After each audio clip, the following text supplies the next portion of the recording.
नमस्कार। हम जान रहे हैं गीता के कुछ अध्यायों को और कुछ अध्यायों के कुछ श्लोकों को। हम जानने की कोशिश कर रहे हैं कि आखिर गीता जी के कुछ अध्याय किस प्रकार से योग से संबंधित है। हालांकि लगभग लगभग सभी अध्यायों के नामों का अगर नामों को देखा जाए तो हम ये प्राप्त करते हैं कि सभी समस्त अध्यायों का नाम कहीं ना कहीं योग से संबंधित है। जैसे प्रथम अध्याय का अध्ययन हम कर रहे हैं अर्जुन विषाद योग नाम से ये अध्याय अभी हमारे समक्ष चल रहा है। पिछले वीडियो में हम लोगों ने 1 से लेके 6 तक देखने की कोशिश की थी श्लोकों को, और उन श्लोकों के माध्यम से हम ये जानने की कोशिश किए थे कि आखिर ये श्लोक जो है वो कितने महत्वपूर्ण है एक यौगिक जीवन में। और आगे आने वाले लगभग लगभग 700 श्लोकों को, यानी कि अब जो है वो 695 श्लोक बचा हुआ है, 694 95, क्योंकि 6 श्लोक हमने कंप्लीट कर लिया था। तो 694 श्लोकों में हम ये जानने की कोशिश करेंगे कि आखिर इन श्लोकों के माध्यम से क्या भगवान जो है वो कहलवाना चाह रहे हैं। जैसा मैंने आपको बताया है पहले भी कि गीता जी का अध्ययन और गीता जी का श्रवण, हालांकि कई सारे वक्ताओं ने, कई सारे विभूतियों ने किया, कई सारे रिसर्चेस हैं गीता जी के ऊपर, परंतु हम भी अपना एक प्रयास करने की कोशिश कर रहे हैं। एक प्रयास के तहत मैंने ये प्राप्त किया कि जो प्रथम श्लोक है, जैसा मैंने बताया आपको कि प्रथम श्लोक जो है वो धर्म क्षेत्र कुरुक्षेत्र से शुरू होता है और अंतिम श्लोक में मर्म शब्द आता है। यानी गीता जी जो है वो धर्म का मर्म जो जान जाए उस विषय की व्याख्या करती हैं। गीता जी को सुनने वाले सिर्फ अर्जुन नहीं थे, गीता जी को सुनने वाले हम आप जैसे 3 4 और भी लोग थे जो उस समय, जिस समय स्वयं भगवान बोल रहे थे, उस समय सुन रहे थे। अब इन लोगों के नामों का वर्णन यदि किया जाए तो सबसे पहला नाम आता है श्री राम भक्त हनुमान जी का, जो कि स्वयं अर्जुन के रथ के ऊपर बैठे हुए थे। आप एक बात समझिए, जब कर्ण तीर मारता तो अर्जुन का रथ जो है वो कुछ कदम पीछे जाता, और जब अर्जुन मारते तीर तो कर्ण का जो रथ है वो 1 या 2 कदम ही पीछे जाता, इनका 6 7 कदम पीछे चला जाता। तो भी भगवान श्री कृष्ण कहते वाह कर्ण वाह, वाह कर्ण वाह। तो ये बात समझ में नहीं आती कि अरे मैं मारता हूं तो ये 7 कदम पीछे जाता है, और ये कर्ण मारता है तो मैं जो है वो 3 4 कदम पीछे जाता हूँ, तो भी भगवान उसकी तारीफ कर रहे हैं। बाद में जब महाभारत का युद्ध समाप्त होगा, चूंकि आज 10वां दिन चल रहा है, 10वें दिन गीता सुनाई जानी है, तो इस दिन तो जो चल रहा है 18वें दिन जो है, जो 18वां दिन होगा, उसके बाद जब भगवान श्री कृष्ण को जब उतरना था रथ के ऊपर से, उतरने के दौरान वो बोले अर्जुन से कि अर्जुन पहले आप उतर जाइए रथ से, और उसके उपरांत जो है मैं उतरता हूँ। तो अर्जुन बोले नहीं प्रभु, जैसा मैंने आपको बताया अर्जुन बड़े जो है वो कॉन्शियस माइंड थे, सारी चीजों में उनको इफ एंड बट लगाना था, चीजों को जानना था, समझना था, क्योंकि यही एक जीवन था उनके पास में। ऑनेस्टली अगर देखा जाए तो अर्जुन के पास में यही एक जीवन था जिसके माध्यम से वो भगवान से डायरेक्ट रूबरू हो रहे थे और चीजों को जान समझ सकते थे। ये मौका संभवतः पृथ्वी पे तो किसी को नहीं मिला है अभी तक कि वो भगवान से डायरेक्ट रूबरू हो और इस कदर उनके साथ रह के और सारी बातों को जाने समझे। एक श्लोक आता है, कुछ लोग कहते हैं, कुछ विद्वान कहते हैं कि नहीं, जिस समय गीता जी कही जा रही थी उस समय काल जो था, जो काल थे वो स्वयं भगवान के अंदर स्थापित हुए थे और वो बोले गीता।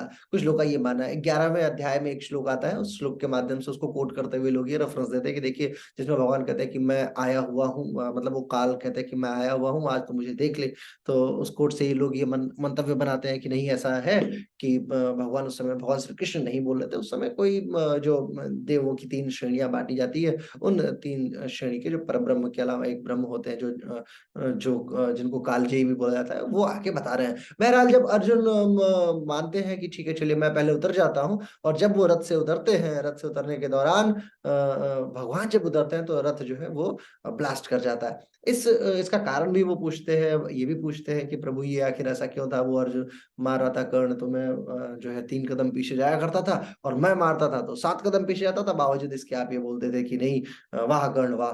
तो भगवान ने बताया देखो ऐसा है, तुम्हारे रथ के ऊपर न जाने कितनी शक्तियों का जो है वो आघात हुआ, इसलिए ये रथ, अगर मैं पहले नहीं, मैं अगर बैठा हुआ हूँ तब तक तो ये ब्लास्ट नहीं कर रहा था, लेकिन अगर मैं उधर जाता तो तुम ब्लास्ट कर जाते, इसलिए मैं तुम्हें पहले बोला। और मैं कर्ण को बार बार इसलिए कहता था वाह कर्ण वाह, क्योंकि जिस समय कर्ण तीर मारता था तो तुम्हारा रथ बेशक 3 कदम पीछे आता था, लेकिन वो 3 कदम पीछे ले जाने के पीछे भी जो शक्ति थी वो अपरंपार थी उसके पास में, क्योंकि महाबली हनुमान तुम्हारे रथ के ऊपर बैठे हुए थे, और इस अवस्था के बाद भी कर्ण तुम्हारे रथ को पीछे ढकेल देता था। मैं बैठा हुआ था, तीनों ब्रह्मांडों का वजन लिया हुआ, मैं अधिपति उसका, और हनुमान जी भी बैठे हुए थे जो कि महाबली है, बावजूद इसके कर्ण जो है वो तुम्हें 3 कदम पीछे ढकेल दिया करता था, और तुम वो कुछ भी नहीं है, मतलब वो एक सामान्य पुरुष के तौर पे ही युद्ध कर रहा था, बावजूद इसके तुम उसके रथ को सिर्फ 6 कदम ही ढकेल पाते थे, इसलिए मुझे कर्ण की तारीफ करनी पड़ती थी। तो एक तो महाबली हनुमान हो गए जो कि गीता जी के पाठ का श्रवण किए थे, और इसके अलावा धृतराष्ट्र को सुनाने के लिए जो कमेंट्री चल रही थी, लाइव कमेंट्री कर रहे थे संजय, तो संजय को आशीर्वाद दिया था वेद व्यास ने कि आप जिन्होंने महाभारत लिखी, आपकी आप लाइव कमेंट्री कर सकते हैं, आपको मैं प्रज्ञा चक्षु देता हूं, और आप अपने इन प्रज्ञा चक्षुओं से, आंखों से देख के, और आप धृतराष्ट्र को बता सकेंगे कि क्या चल रहा है, इनफैक्ट आप सुन भी सकेंगे, देख भी सकेंगे, बोल भी सकेंगे कि लोग क्या बातें कर रहे हैं। तो संजय हो गए तीसरे व्यक्ति जिन्होंने ये जो लाइव सुनी थी। इसके अलावा चौथा जो व्यक्तित्व था वो था बर्बरीक का। बर्बरीक जो थे वो, उनको भगवान ने स्वयं आशीर्वाद दिया था, चूंकि उनके पास ऐसी शक्ति थी कि वो 3 बाणों से ही समस्त सारा सारा खेल खत्म कर सकते थे। तो भगवान ने क्या किया था कि उन 3 बाणों का प्रयोग करा के और पीपल के पत्तों को छेदने को बोला था। उसकी भी एक कहानी है पूरी। तो फिर बर्बरीक का वध किया और बर्बरीक को ये आशीर्वाद दिया कि बर्बरीक तुमने जो है अपने मतलब मुझे प्रसन्न किया है, और मैं तुम्हें ये आशीर्वाद देता हूँ कि तुम पूरे महाभारत के युद्ध में पार्टिसिपेट तो नहीं करोगे लेकिन देखोगे जरूर। और जब भी कोई मारता तो बर्बरीक बहुत जोर से हंसते थे, बहुत उनको बड़ा आनंद आता था कि अरे ये तो बड़ा मूर्ख है, ऐसे ऐसे बाण मार रहे है ना, खुद को महारथी बोलता है, कुछ नहीं हुआ इसका। वो उधर से मारते तो भी ये हंसते, इधर से मारते तो भी बर्बरीक को बड़ा आनंद आता था। तो बर्बरीक जो थे वो धन्य हुए थे भगवान के मुखारविंदों से सुन के गीता जी के पाठ को। और आज हम लोग इस पाठ को पढ़ रहे हैं, जान रहे हैं, देख रहे हैं। देखिए पिछले 3 श्लोकों में देखा जाए, चौथा पांचवा छठवा जो श्लोक है उसमें दुर्योधन ये बताने की कोशिश कर रहा है कि आखिर इनकी जो सेना है पांडवों की सेना में कौन कौन लोग हैं, और किसको बता रहा है, द्रोणाचार्य को। द्रोणाचार्य को एग्रीवेट कराने के लिए, उनको उनको प्रॉम्प्ट करने के लिए कि नहीं आप जो है देखिए और इन चीजों को समझिए, समझ रहे हैं कि नहीं आप, क्योंकि ये युद्ध बड़ा मर्मस्पर्शी है, और इस युद्ध को हमें एनी हाउ किसी भी कीमत पे हमें जीतना ही जीतना है। और इस युद्ध के विजय के लिए आपको ये जानना होगा कि उसमें कौन से लोग बैठे हुए हैं। हालांकि देखिए अभी इसमें इस वाले श्लोक में बोलेगा तन्निबोध द्विजोत्तम, एक श्लोक आता है इसमें जो 7वां श्लोक है उसमें बोलेगा। लेकिन तीसरे श्लोक में क्या बोलता है कि आप जाके देखिए तीसरे चौथे श्लोक में कि क्या चल रहा है। आप मतलब अगर आप ध्यान से देखेंगे तो पता चलेगा कि आप उधर देखिए, मतलब फोकस कीजिए उस फाइट में कि किस प्रकार से द्रोणाचार्य के समक्ष इतनी ऐसी ऐसी सेना, जो शतौक्षणी सेना बोलते हैं उसे, वो खड़ी है। अब यहाँ पे देखिए क्या बोलता है 7वें श्लोक में, अस्माकं तु विशिष्टा ये तन्निबोध द्विजोत्तम नायका मम सैन्यस्य संज्ञार्थम तान ब्रवीमिते, है ना। इसका तात्पर्य हुआ अस्माकं तु विशिष्टा ये तन्निबोध द्विजोत्तम, इसका मतलब ये होगा, दुर्योधन बोलता है द्रोणाचार्य से, हे द्विजों में श्रेष्ठ, जैसा पांडवों की सेना में श्रेष्ठ महारथी हैं वैसे ही आपके भी सेना में श्रेष्ठ महारथी हैं, आपको उसका मैं बोध कराता हूँ। आप देखिए, आप मतलब मैं आपको बता रहा हूँ, तन्निबोधा यानी कि मैं आपको बोध कराता हूँ। बोध कराने का मतलब ये कि आपके पीछे सेना खड़ी है, आप अंडर कॉन्फिडेंट मत होइएगा। मैं आपको बताता हूँ कौन कौन से लोग हैं, और ये लोग भी बड़े बड़े जबरदस्त हैं, इन लोगों का नाम मैं लूंगा। और इन लोगों के नाम को जब आप 8वें श्लोक को पढ़ेंगे, जैसा मैं बताता हूँ 8वां श्लोक बड़ा जबरदस्त होता है। 8वां श्लोक, इतनी सारी कहानियां हैं 8वें श्लोक में, हर एक नाम के पीछे एक कहानी है, और एक कहानी के पीछे एक कारण है। तो हम लोग 8वें श्लोक को भी देखेंगे अभी। तो ये बताने की कोशिश कर रहा है, नायका मम सैन्य से संज्ञानार्थम तन ब्रवीमिते, यानी कि जो मेरे सेना में विशिष्ट सेनापति हैं मैं आपको उनका बोध कराता हूँ। तो ये अपने गुरु को बताने की कोशिश है कि आपको अब मैं बताता हूँ, आप सुनिए कौन कौन से हैं। 8वां श्लोक जो है बड़ा जबरदस्त, बड़ा बड़ा आप ये कह लीजिए कि कहानी युक्त माना जाता है। भवान भीष्मश्च कर्णश्च कृपश्च समिति समितेंजय अश्वत्थामा विकर्णश्च सौमदत्त तथैव च, यानी कि आप तो है ही हैं, भगवान भीष्मश्च मतलब आप है ही हैं, आपके साथ साथ में भीष्म भी हैं।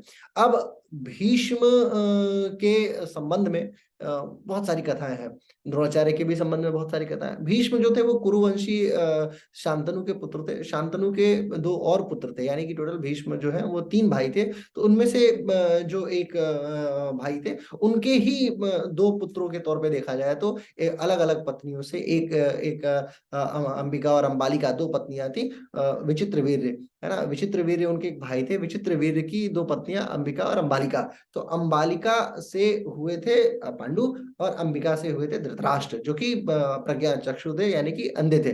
तो अंबिका और अंबालिका यानी कि ये दोनों अलग अलग माताओं से जन्मे हुए पुत्र थे, और राजकाज को लेके इनका आपसी मतभेद हुआ, और जिसके कारण से महाभारत का 18 दिवसीय युद्ध चला था। तो भीष्म जो थे वो गंगा पुत्र थे। हालांकि जो इनके विचित्र वीर और एक और उनके भाई जो थे, तो वो जो थे ये दोनों लोग, ये दूसरी पत्नी थी उनके उनके पुत्र थे। तो यानी कि चचेरे दादाजी हो गए दुर्योधन के। तो दुर्योधन बताना चाह रहा है कि भीष्म तो है ही है, आप भी हैं। अच्छा, आप कौन है? आप हमारे गुरु हैं द्रोणाचार्य, जो कि उनके गुरु थे, और द्रोणाचार्य जबरदस्त योग्य व्यक्ति थे, क्योंकि उनकी योग्यता महाभारत युद्ध में देखी गई थी। न जाने कितने लोगों को निपटा दिया था दुर्योधन ने, दुर्योधन के कहने पे द्रोणाचार्य, गुरुदेव द्रोणाचार्य ने। तो बता रहे हैं कि आप और भीष्म पितामह दोनों हैं। तीसरा जो नाम लेता है भगवान भीष्मस्य कर्णश्च, यानी कि कर्ण भी है। अच्छा, कर्ण के नाम को लेके बड़ा संदेह है। संदेह इसलिए है क्योंकि कर्ण के नाम को पहले लिख दिया, कह दिया इन्होंने। तो ये कहने के पीछे बहुत कुटिलता कह लीजिए, या बहुत मित्रता कह लीजिए, या ये कह लीजिए कि बहुत विश्वास है, ये कह लीजिए, या ये कह लीजिए कि नहीं, जो है वो कृपाचार्य से श्रेष्ठ समझता था। या ये कुछ कुछ वेदांत तो ये भी कहते हैं कि शब्दों में जो गीता जी का जो टर्मिनोलॉजी है गीता जी में, जो कि एक छंद आता है, उस छंद के तहत ये यूटिलाइज किया गया है, जिसको क्या बोलते हैं, अनुष्टुप छंद बोलते हैं। अच्छा, एक जैसा मैं आपको बता रहा था, अभी कल परसों मैं एक वीडियो देख रहा था, हालांकि देखते रहता हूँ इसे। तो एक एक मेरे मित्र ने भेजा कि इसका उत्तर यदि आपको देना होता तो क्या देते। प्रश्न ये था कि एक सभा लगी हुई है, और वहां पे एक इस्कॉन टेम्पल जो है उसके उसके कोई आचार्य बैठे हुए हैं, और वो पहले इंजीनियर थे, और अब वही भारतीय संस्कृति को अंग्रेजी शब्द अनुवादों में लेके चल रहे हैं, और अंग्रेजी टर्मिनोलॉजी के तहत वो बताते हैं कि चीजों को कैसे हमारी संस्कृति सनातन है। उसमें एक लड़की है जो खड़ी होती है और पूछती है कि मैं क्यों मानूं, आखिर ये गीता तो आप हो सकता है आप भी तो एक रिटन टेक्स्ट ही पढ़ा। तो वो आचार्य जो है वो ये बताने की कोशिश कर रहे हैं कि नहीं देखो, ऐसा है, 2 और 2 4 होता है, 4 और 4 8 होता है, और 8 8 16 होता है। ये तुमको तुम्हारे टीचर से पता चला था, ऐसे मुझे हमारे गुरुजी ने बताया, प्रभुपाद जी ने बताया था, तो हम इस बात को जानते हैं। तो लेकिन अब उसमें प्रश्न ये था कि अगर उस प्रश्न का उत्तर मुझे देना होता तो मैं क्या देता। मैं अनुष्टुप छंद का ही उदाहरण लेता। मैं बोलता है दुनिया का कोई भी विद्वान, कोई भी भाषाविद जो है, वो 100 शब्द, 500 700 छोड़िए, 100 शब्द ऐसे लिख दे जिसमें हर छठा शब्द जो है शब्दों की पूर्ति करते हुए संस्कृत में, जैसे मान लीजिए हर छठा शब्द जो है वो कोई वॉवेल या कॉन्सोनेंट है, इस तरीके के शब्दों की श्रेणी बिना सोचे कंटिन्यू बोलते हुए आप लिख सकते हैं क्या। मतलब ये नहीं कि सोचना है इसमें कि आपने आज आज समय लिया तो आप आज सोच रहे हैं, फिर कल लिख के आएंगे, फिर परसों लिख के आएंगे, कट पिट कर रहे नहीं। कंटिन्यू जैसे मैं बातें बोल रहा हूं, इन बातों को बोलते हुए मेरा हर छठवां शब्द जो है वो दीर्घ शब्द हो। इस तरीके की क्रियाविधि भगवान के अलावा इस पृथ्वी पे कोई और नहीं है जो इस कार्य को, प्रणीत कार्य को कर सके। तो अब अनुष्टुप छंद क्या होता है? अनुष्टुप छंद की खासियत ये होती है, 3 उसके बड़े कायदे नियम है। अच्छा, छंद ही क्या होता है पहले तो यही जान लेते हैं। छंदों की खासियत होती है, जैसे दोहा होता है ना, 11 11 मात्राएं, 13 13 मात्राएं, चौपाइयां होती हैं, सोरठा होता है, बृजव्य होता है। अगर आप हिंदी या संस्कृत व्याकरण पढ़े होंगे तो आपको ये सब सिखाया गया होगा। जैसे श्री गुरु चरण सरोज रज, इसमें मात्राओं की जो संख्या है 11 11 13 13 है ना। तो ऐसे मात्रा है। अनुष्टुप छंद में क्या होता है कि 8 8 अक्षरों का 4 पद होता है। मतलब एक पद में 8 कॉमा एक पद में 8, फिर 8 और 8, यानी 8 चौका 32, टोटल 32 वर्ड्स होंगे। इसमें हलंत और अनुस्वार वाले जो शब्द होते हैं, जिसमें जो छोटे शब्द होते हैं उनको नहीं काउंट किया जाता है। अर्ध अक्षर या हलंत जो होता है उसको काउंट नहीं करते हैं, पूर्ण अक्षरों को देख लिया जाता है। इसमें दूसरा इसका जो कायदा है वो ये है कि हर छठा अक्षर जो होगा वो दीर्घ होगा, और हर 7वां अक्षर जो होगा वो क्या होगा, लघु, मतलब लघु शब्द होता चला जाएगा। दीर्घ यानी गुरु शब्द जो होता है, गुरु अक्षर होता चलता चला जाएगा। ये खासियत है। अब जैसे एक उदाहरण है, नैनम छिद्रंतिम शस्त्राणि नैनम दहति पावगति हृदयानम। तो नैनम छिद्रंतिम में अगर आप देखते हैं तो उसमें भी दिख जाएगा आपको कर्म कर्मण्यवाधिकारस्ते मां फलेषु कदाचन, इसमें भी दिख जाएगा। नैनम छिद्रंति में जो है श शब्द आता है, जो छठवां शब्द है, न न, है ना, और उसका दंती श, तो श शब्द आता है वो गुरु शब्द माना जाता है। नैनम दहती पा, पावक जो पा शब्द है वो छठा शब्द आता है, वो दीर्घ शब्द है ना। तो कहने का मतलब ये कि इस तरीके से अगर आप देखेंगे ऐसे ही कर्मण्यवाधिकारस्ते में है तो कर्मण्यवादी का जो शब्द है वो आता है आपका गुरु शब्द है। उसके बाद फिर महाफलेसु कदा, दा शब्द जो आता है वो क्या है, वो है दीर्घ शब्द। तो ये जो शैली है ये सामान्य व्यक्तित्व के बस की बात तो हो ही नहीं सकती कि आप ये सोचें कि कोई भी आएगा और इस तरीके से अपने ज्ञान को देके चला जाएगा, तो ये बड़ा मुश्किल कार्य है। तो ये भगवान के द्वारा प्रणीत है, इसलिए इस आधार पे अनुष्टुप छंद जो है वो बड़ा आधार देता है। हालांकि वैज्ञानिक और भी बहुत सारे आधार हैं, लेकिन अनुष्टुप छंद की जो थियरी है वो उस बालिका को समझ में आ सकती थी। तो अगर मैं होता तो मैं उस जवाब को इस तरीके से काउंटर करने की कोशिश करता। बहरहाल हम लोग बात कर रहे थे द्रोणाचार्य की। द्रोणाचार्य और भीष्म दो नाम तो मैंने बता दिया, तीसरा नाम कर्ण का था। जो कर्ण, कर्ण की भी कहानी है। कर्ण की कहानी ये है कि जो आचार्य दुर्वासा थे, ऋषि जो दुर्वासा थे, उनकी उनके पास कोई जाया नहीं करता था, बड़े गुस्से वाले होते थे वो। तो उनकी सेवा में जो कुंती थी, जब वो उनका जो विवाह नहीं हुआ था उसके पहले कुंती जो थी वो कुछ समय तक उनकी सेवा की थी। तो सेवा के दौरान वो इतने ज्यादा प्रसन्न हुए, दुर्वासा जैसे ऋषि जो बड़े छोटी छोटी गलतियों पे आवेश में आ जाते थे, वो इतने ज्यादा प्रसन्न हुए। तो उन्होंने क्या किया कि बताया, आशीर्वाद दिया कुंती को कि कुंती मैं तुम्हें एक मंत्र देता हूं, जब भी तुम इस मंत्र से किसी भी देवता का नाम लेके आवाहित करोगी, अब वो मंत्र अनुपस्थित है, तो जब भी किसी देवता का नाम लेके तुम आवाहित करोगी तो वो देवता आएगा और तुम उस देवता से गर्भ धारण करा सकोगी, यानी उनके एक अंश को अपने शरीर के अंदर तुम पाल सकोगी। तो कुंती को वो तो ऐसा जनरल ना, क्योंकि बच्ची थी, लड़की थी, 16-17 साल की, 18 साल की कन्या, तो उसने चीजों को देख के ले लिया। एक दिन अनायास ही सुबह सुबह वो कुंती जो थी वो जल दे रही थी, भगवान सूर्य को अर्घ दे रही थी। सूर्य देव सहस्रांशो तेजो रासे जगतपते मंत्र चल रहा था मस्तिष्क के अंदर, और उस मस्तिष्क के साथ में जब उन्होंने देखा एक सूर्य के आभा को, तो उन्होंने बोला रुको, भगवान सूर्य को याद करते हैं, देखते हैं, टेस्ट करते हैं कि ये जो दिया है मंत्र मेरे को दुर्वासा ने वो सही है कि नहीं है। जब उन्होंने आमंत्रित किया तो सूर्यदेव सामने प्रकट हो गए। अब सूर्यदेव प्रकट हो गए, इन्होंने आशीर्वाद दिया कि चलो ठीक है, तुमने मुझे इस मंत्र से बुलाया, मेरा एक अंश तुम्हारे अंदर अब पलेगा। अब इस बात से कुंती आश्चर्य में तो थी ही, क्योंकि अभी तो उनका विवाह भी नहीं हुआ था और गर्भ धारण कर चुकी थी वो। तो जब गर्भ धारण कर ली थी तो फिर अब क्या करती, फिर बाद में वही सूर्यपुत्र कर्ण का जन्म होता है, उसको बहा दिया जाता है, उसको फिर एक जो है वो कर्ण को जो है प्राप्त करती है, एक वहीं की जो है वहीं की बिरादरी वो प्राप्त करती है, और फिर कर्ण का पालन पोषण करती है। बाद में अंग राज कर्ण बोला जाता है, दुर्योधन उनको अंगराज, अंग एक देश है उसका राजा घोषित करते हैं दुर्योधन, और फिर उनको युद्ध विद्या में शामिल किया जाता है। तो कहने का मतलब सूत पुत्र जिसको बोलते हैं कि एक सूत ने पाला था। बहरहाल उसके बाद कुंती का विवाह होता है। क्योंकि पांडु जो थे उनको एक श्राप मिला हुआ था, पांडु बच्चे को जन्म देने में अक्षम थे, तो कुंती के साथ विवाह होना उनके लिए सोने पे सुहागे का काम किया, क्योंकि कुंती के पास वो मंत्र था, और कुंती उन मंत्रों के आधार पे अलग अलग देवताओं का आवाहन करके अलग अलग देवताओं के अंशों को अपने अंदर स्थापित कराई थी। जिसमें सबसे पहले उन्होंने धर्मराज को याद किया था। तो धर्मराज का मंत्र जब जपा था तो धर्मराज युधिष्ठिर का जन्म होता है, इसलिए उन्हें धर्मराज बोला जाता है। फिर ऐसे ही वरुण देव हो गए, है ना, और विभिन्न देवताओं का आवाहन किया, तो अलग अलग भीम, अर्जुन, नकुल और सहदेव, ये सभी लोगों का जन्म होता है। ठीक इसी प्रकार ये जो मंत्र था, इस मंत्र को इन्होंने उनके अपने जो सहयोगिनी थी गांधारी, गांधारी को भी बताया था। तो गांधारी ने भी इस मंत्र का आवाहन किया, तो उनके पेट में जो है एक मांस का लोथड़ा पला, और वो लगभग 2 साल तक, वेद व्यास जी का आशीर्वाद भी था, तो वो लगभग 2 वर्ष तक टिका रहा गर्भ। फिर वो एक अलग कहानी आती चली चली जाती है, जिसमें 100 बच्चों का जन्म होता है।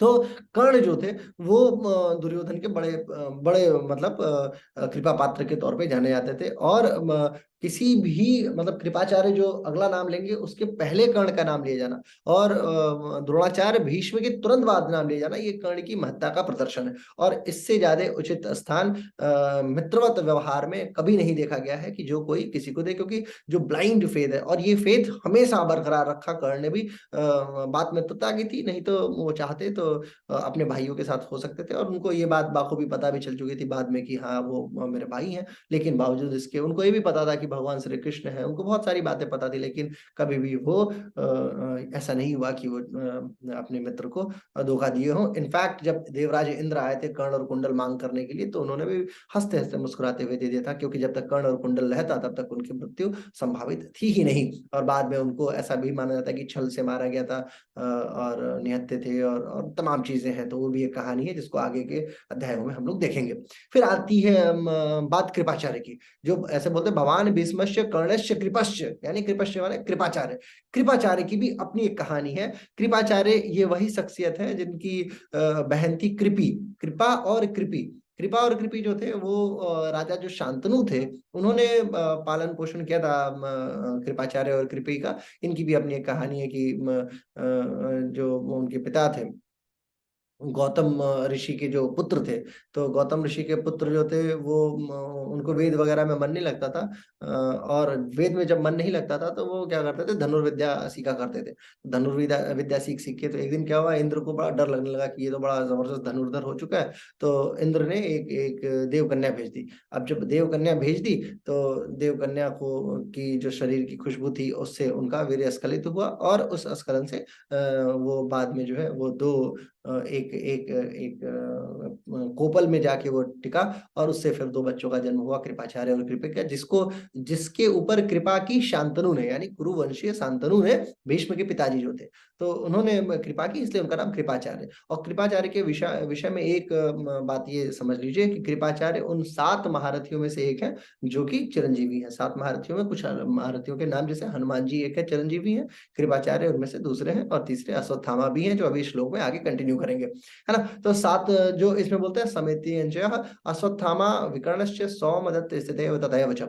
अश्वत्थामा, इसके बाद का जो नाम लेते हैं वो नाम है अश्वत्थामा। अच्छा, कृपाचार्य की एक खासियत आप देखिएगा, कृपाचार्य पूरे युद्ध के दौरान, चूंकि इनकी मृत्यु तो होनी नहीं है, ये चिरंजीवी है, तो जब मृत्यु नहीं होनी है तो ये मरेंगे नहीं, और मरेंगे नहीं तो बाद में जब ये युद्ध समाप्त होगा तो ये कंटिन्यू कर जाएंगे पांडवों के साथ, नहीं आ जाएंगे पांडवों के पास में, और पांडवों के जो पुत्र और प्रपौत्र हुए हैं, उन प्रपौत्रों को ये ज्ञान देंगे, जिसमें परीक्षित जो है, जो कलयुग जिसके राज्य में आता है और आके स्थान मांगता है, वो राजा परीक्षित जो थे, जो युधिष्ठिर वंशीय हैं, उन राजा परीक्षित को भी धनुर्विद्या का अध्ययन कराएंगे, वो कृपाचार्य है ये। अब बात आती है इसके बाद, कृपाचार्य के बाद दूसरा जो महारथी बताते हैं, हालांकि उनकी सेना में महारथी थे, ये लोग तो चिरंजीवी हैं। देखिए कैसे कैसे नामों का जो है वो उपयोग कर रहा है दुर्योधन। दुर्योधन कहता है अश्वत्थामा। अश्वत्थामा नाम इसलिए लेता है तुरंत कृपाचार्य के बाद, क्योंकि कृपाचार्य थोड़े सीनियर थे अश्वत्थामा से। अश्वत्थामा का बड़ा प्रेम था, मतलब उनके द्रोणाचार्य के पुत्र थे, तो अश्वत्थामा का नाम लेके वो जरूर एक बार थोड़ा सा साइड होके देखते कि अच्छा अश्वत्थामा भी है बेटी में, तो अश्वत्थामा को लेके कि अश्वत्थामा भी है, और वो भी चिरंजीवी है। मतलब वो उस समय तो चिरंजीवी हालांकि नहीं था, लेकिन अश्वत्थामा का नाम लिया जाना ये बड़ा महत्वपूर्ण है ऐसे समय में। देखिए कहीं ना कहीं जो है वो श्राप भी आशीर्वाद है, आशीर्वाद भी श्राप है वाली बात होती है। जैसे भगवान श्री कृष्ण का जो श्राप था, उनको उनको जो श्राप मिला था गांधारी के द्वारा कि तुम्हारा यादव कुल नष्ट हो जाएगा, वो एक आशीर्वाद है, और भगवान के जाने के लिए जाने का निर्धारण भी वही बनता है। तो ये तमाम चीजें जो है ना वो महाभारत में बड़ी प्लान और बहुत बहुत सटीक तरीके से है। और इतनी बड़ी कथा जो है, जिसको सहस्त्र संहिता बोलते हैं, है ना, मतलब 10,000 श्लोकों वाली, 1,00,000 श्लोकों वाली, बाद में धीरे धीरे इसका श्लोक बढ़ता चला गया, तो लाख श्लोकों वाली जो संहिता है वो है महाभारत, और उसमें से ये अनुष्टुप छंद वाली जो गीता है जिसका पाठ हम लोग कर रहे हैं हम। इसके बाद का जो नाम लेता है विकर्ण का नाम लेता है। अच्छा, विकर्ण की खासियत आप देखिए, विकर्ण जो है वो इनके 100 भाइयों में से एक है, यानी कि जो दुर्योधन है, दुर्योधन के 100 जो भाई हैं, 99 अन्य जो भाई, उनमें से एक ये भी है। दुर्योधन, दुशासन, है ना, दुशाला उनकी बहन थी, वो तो 101वीं लड़की थी। लेकिन जो विकर्ण है ये बड़ा धर्म प्रांगत व्यक्ति। अच्छा, धर्म की बात जब आती है तो विकर्ण के अलावा इनकी पूरी टीम में कोई धर्माधिकारी ऐसा है नहीं, तो विकर्ण का नाम लेते हैं। फिर कहते हैं सोमदत्त तथा वचम, है ना, सोमदत्त के जो पुत्र थे, सोमदत्त के पुत्र जो है उनकी उनकी भी बात ये यहाँ पे करते हैं। तो सोमदत्त के पुत्र जो थे भूरिश्रवा। तो भूरिश्रवा का नाम मतलब ये लेके बताना चाह रहे हैं कि भूरिश्रवा भी बड़े धर्मात्मा है और ये भी बहुत बड़े महारथी हैं। ये जो भूरिश्रवा थे ये कौन थे? शांतनु के जो जो कुरुवंश के शांतनु राजा थे, उनके उनके जो पौत्र थे सोमदत्त, उनके पुत्र थे ये जो है भूरिश्रवा। मतलब एक एक श्रेणी से अगर आप देखते चलते चले आएंगे तो ये भी कहीं ना कहीं उनके चचेरे भाई वाली श्रेणी में आएंगे, अगर मैं गलत नहीं हूं तो। तो ये है। तो युद्ध में जो अच्छा, विकर्ण की हत्या जो है, विकर्ण का वध जो है भीम ने किया था।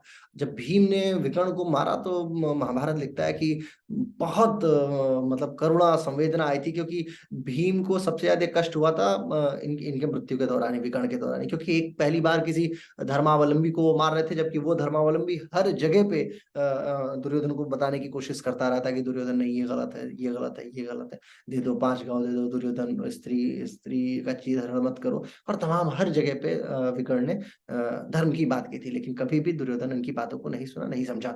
और भूरी श्रवा जो थे वो सत्याकी के द्वारा मारे गए थे, और सत्याकी की भी अपनी एक कथा है। तो इन मतलब सुरवीरों का नाम लेने में दुर्योधन का ये भाव मालूम होता है कि हे आचार्य, हमारी सेनाओं में आप, भीष्म, कर्ण, कृपाचार्य जैसे पराक्रमी शूरवीर तो हैं, ऐसे मतलब इस श्रेणी के पांडवों की सेना में तो कोई नहीं है। और कृपाचार्य और अश्वत्थामा जैसे लोग हैं, है ना, और ऐसा कोई चिरंजीवी पांडवों की सेना में नहीं है। लेकिन दुर्योधन को ये नहीं पता कि हनुमान जी उधर बैठे हुए हैं, है ना।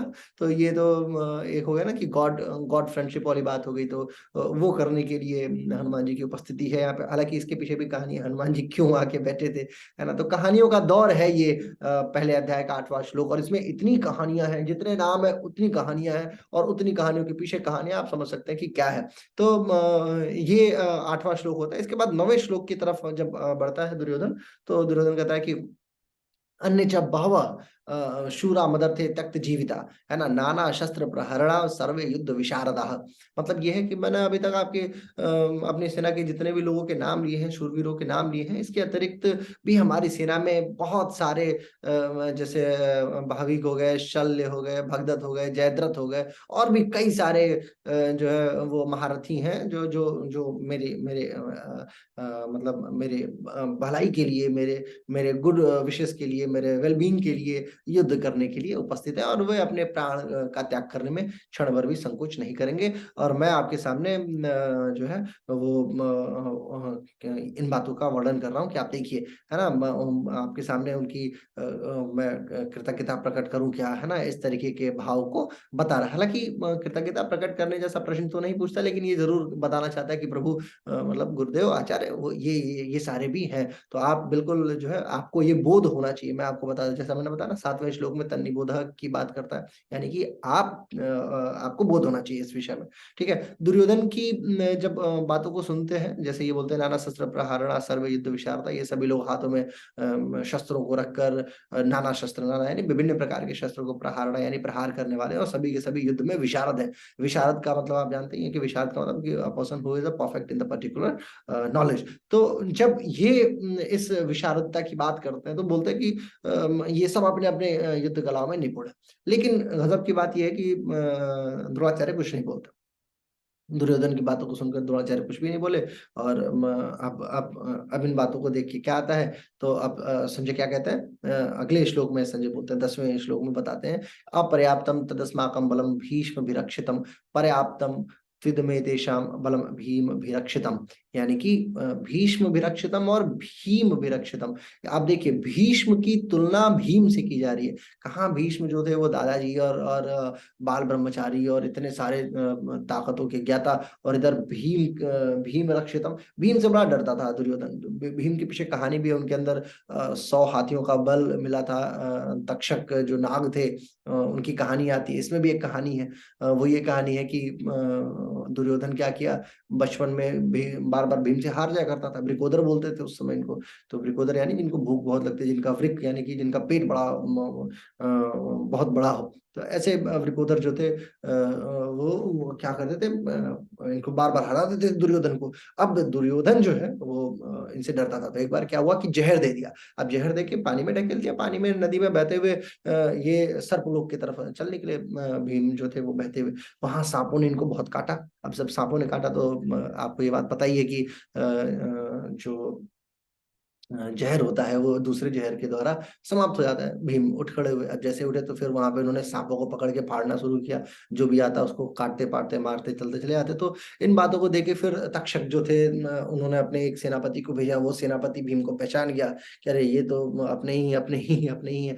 फिर उनको वो लेके गए और जाके वहां पे एक कुंड से 100 हाथियों के बल के बराबर वाला जो पेय पदार्थ था वो पिलाया, और फिर भीम के अंदर वो 100 हाथियों का बल आया। तो भीम विरक्षितम, यानी कि एक तरफ भीष्म है और एक तरफ भीम है। ये बात जो है दुर्योधन जो है वो बताने की कोशिश करता है। अपर्याप्तम तदस्माकम बलम भीष्म विरक्षितम, यानी अधर्म अन्याय के कारण दुर्योधन जो है वो भयाक्रांत तो है, लेकिन बावजूद इसके ये बताता है कि देखिए ऐसा है कि आप जो है ये देखिए इन लोगों के विषय में क्या बताना चाहता है। वो ये भी कहना चाहता है कि देखिए मतलब उसके अंदर एक भीष्म विरक्षितम शब्द में ये बताना चाह रहा है कि भीष्म जो है वो उभय पक्षपाती है, डर रहा है दुर्योधन। वो उभय पक्षपाती का मतलब हो गया कि जो मुझे मैं जिस रिश्ते से भीष्म से संबंधित हूँ सेम उसी रिश्ते से अर्जुन भी संबंधित है। तो ये कहीं ना कहीं ऐसा ना हो कि कहीं ये उनके साथ में पक्षपात कर रहे हैं। और एक बात और ये भी डर रहा है कि भीम जो है ये लोग 100% श्योर है।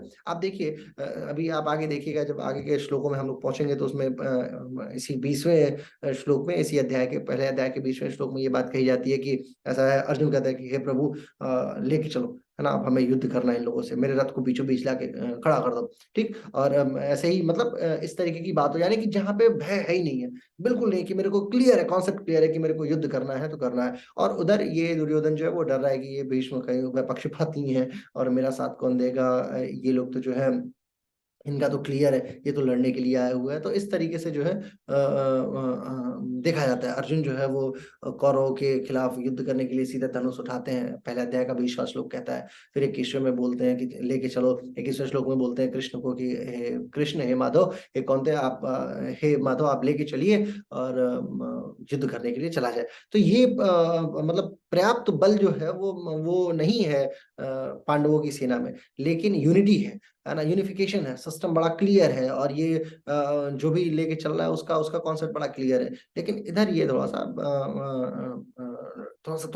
डर रहा है अपने अंदर, उस भाव को ये दिखाने की कोशिश कर रहा है। वो कहता है पूरा, वो हमारी सेना जो है वो पांडवों पर विजय करने में अपर्याप्त है, असमर्थ है, क्योंकि उसके संरक्षक जो भीष्म है वो उभय पक्षपाती हैं, और पांडवों की सेना पर विजय करने में हम लोग पर्याप्त समर्थ है, क्योंकि इसके संरक्षक निज सेना पक्षपाती भीमसेन है। तो माने भीम है। ये शंकराचार्य जो थे इसके विषय में कोई कमेंट्री ही नहीं की उन्होंने सीधे सीधे मना कर दिया कि नहीं, मेरे को इन विषयों में नहीं बोलना है। वो 20वें अध्याय 20वें श्लोक के बाद से बोलेंगे, क्योंकि शंकर आदि गुरु शंकराचार्य या शंकराचार्य जो थे, इन इन लोगों ने कमेंट्रीज में बड़ा बड़ा फोकस किया हुआ है। अगर आप इन अध्ययन को देखेंगे, एक जर्मनी का विद्वान है, उसकी किताब है, उस किताब में बहुत गूढ़ गूढ़ बातें, बड़ा कैलकुलेटिव मैथमेटिकल नॉलेज दिया है उसमें गीता के पर्सपेक्टिव को। तो वो भी मैं आगे भविष्य में दूसरे या तीसरे अध्याय से कोशिश करूंगा कि आपके समक्ष बोलूं। आइए फिर 11वें श्लोक की बात करते हैं। इसमें 11वें श्लोक में आती है बात, अयनेषु च सर्वेषु यथा भागवत स्थिता भीष्म मेवा विरक्षन्तु भवन्तु सर्व एव हि, है ना। अब इसके बाद 12वां श्लोक, तस्य संजय हर्षम गुरु वृद्ध पितामह सिंहनाद विनोदोच्च संघम दद्मो प्रतापवान। ये दोनों श्लोक अब धीरे धीरे युद्ध जो है वो शुरुआत होना शुरू हो जाएगा। यानी कि अयनेषु च सर्वेषु भवन्तम सर्व एव हि, यानी जिन जिन मोर्चों पर आपकी नियुक्ति कर दी गई है, आप सभी युद्ध अलग उन मोर्चों पर दृढ़ता से रहते हुए और भीष्म जी की रक्षा करें। ये अब दुर्योधन जो है वो अपने उस प्रोसेस में आ गया कि चलो अब मैं मतलब एज जो होता है ना, किंग किंग जिनको होते हैं कि अब आप चाहिए और आप युद्ध करने के लिए तैयार होइए। भीष्म व्यवहार रक्षंतु, है ना, मतलब भीष्म की रक्षा चारों दिशाओं से कीजिए। भवन्तु एव सर्वहि, आप सभी लोग जिन जिन लोगों को आपकी नियुक्ति की गई है, जिन जिन मोर्चे पे, जिन जिन टाइम पे। तो वो 11वें श्लोक में सिर्फ ये बात बताता है दुर्योधन की अब आप चलिए, ठीक है ना, चलो चलो, जैसे होता है ना कि क्लैप करके चलो चलो ठीक है, अब आप जो बातें मैंने बोली, क्योंकि जबकि आचार्य जो थे वो चुपचाप शांतिपूर्वक फोकस होके देख रहे हैं। वो उनके मन में, अब आप देखिए द्रोणाचार्य की कंडीशन को देखिए, तो एक व्यक्ति जो है इधर एक कान की तरफ से बोले जा रहा है, बोले जा रहा है, बोले जा रहा है कि हाँ चलो चलो फाइट करना है, फाइट करना है, और दूसरे तरफ से जो है वो द्रोणाचार्य की दृष्टि जो है वो सामने दिख रही है। वो व्यूर जो रचना बनी पड़ी है, उस रचना को, जो कि कल्पना के बिल्कुल विपरीत थी, और आज 10वां दिन चल रहा है युद्ध का, और 10 दिन हो चुके हैं, इतनी बड़ी सेना लेके भी ये लोग इनका बहुत कुछ बिगाड़ नहीं पाए हैं। और इधर अर्जुन जो है वो उतने ही उत्साह के साथ में आज भी खड़े, लेकिन अर्जुन का उत्साह अभी थोड़ी देर के बाद से डाउन हो जाएगा। जब आप देखेंगे 22वें, 23वें, 24वें श्लोक से देखेंगे, 24वें से लेकर 42वें श्लोक तक में अर्जुन की स्थिति बिगड़ जानी है, और फिर शुरू होगा भगवान का शब्द, जिसके लिए हम लोग इतने इतने इंतजार, इतना इतना जो हम इंतजार कर रहे हैं कि कब भगवान बोलेंगे। दूसरे अध्याय के दूसरे श्लोक से जब वो बोलना शुरू करेंगे और उस वाक्य को सुनेंगे, तो पहली बार फिर हमारे अंदर से निकलेगा कि हे माधव, हे गोविंद, आपके शब्दों को सुनने का मौका हमें मिला, और फिर हम गीता जी के पाठ को आगे कंटिन्यू करेंगे। तो आज हमने जो है दुर्योधन और उनसे संबंधित लोगों की कथा को जाना। हमने ये देखा कि आखिर वो द्रोणाचार्य को क्यों टर्मिनलाइट करने की कोशिश कर रहा है, वो क्यों बताने की कोशिश कर रहा है कि आप इस टर्मिनल से होके निकलिए, है ना। टर्मिनलाइजेशन जो है वो एक टर्मिनल की तरफ लेके जाने की बात जो है वो करने की कोशिश कर रहा है दुर्योधन। अब हमारे योग में जो है इन बातों का भी बड़ा उपयोग होगा।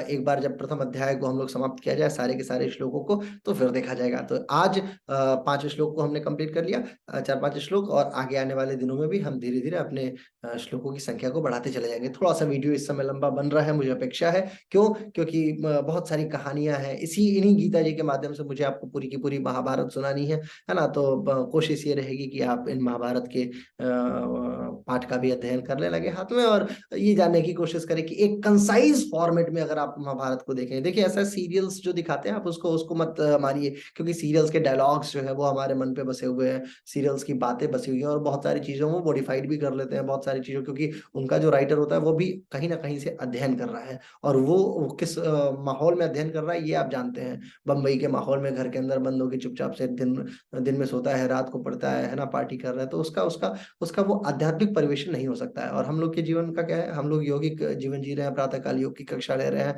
प्राणायाम की कक्षा ले रहे हैं, ध्यान की कक्षा ले रहे हैं, और फिर दिन में अध्ययन करने के उपरांत इसकी वीडियो बना के उसके बाद फिर अपलोड किया जा रहा है। तो ये एक लाइफ स्टाइल है, जिस लाइफ स्टाइल के तहत हम लोग गीता जी के अध्ययन को, इनफैक्ट गीता जी के नाम को भी उच्चारित करने की योग्यता धारित कर सकते हैं, योग्य अपने आप को बनाने की कोशिश कर रहे हैं, और आप ये सुन पा रहे हैं। तो ये है श्रीमद् भगवद गीता, और गीता जी के अध्ययन का पाठ जारी रहेगा। बहुत बहुत आभार, धन्यवाद। मेरा नाम शिवम मिश्रा है, जैसा मैंने आपको बताया था। आगे के वीडियोस में हम लोग वापस से फिर मिलेंगे। बहुत बहुत आभार, धन्यवाद, नमस्कार।